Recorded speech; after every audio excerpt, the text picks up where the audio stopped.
రోజున ఏదైతే municipal contract కార్మికురాలు అధికారుల నిర్లక్ష్యం వల్ల ఏదైతే దోమల మందు ఉందో ఆ దోమల మందు మీద స్టిక్కర్ వేయకపోవడం వలన ఆమె మంచినీళ్ళు అనుకొని పనిచేసి అలసిపోయి తాగితే మున్సిపల్ అధికారులు ఆమె ఏం మందు తాగిందో చెబితే వైద్యం స్టార్ట్ చేస్తామని ఆసుపత్రి సిబ్బంది వాళ్ళు చెప్తే 2 గంటలు దాటే వరకు కూడా ఆమె ఏం మందు తాగిందో ఇక్కడ వాళ్ళకి డబ్బా పంపించబడినటువంటి నిర్లక్ష్యం ఇక్కడ మనం చూసినాము.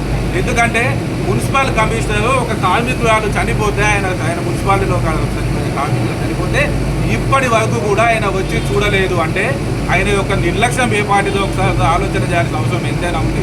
మేము ఒకటే డిమాండ్ చేస్తున్నాం, ఈ ఘటనకు మొదటి ముద్దాయిగా మున్సిపల్ కమిషనర్ మీద చట్టపరమైన చర్యలు తీసుకోవాలి.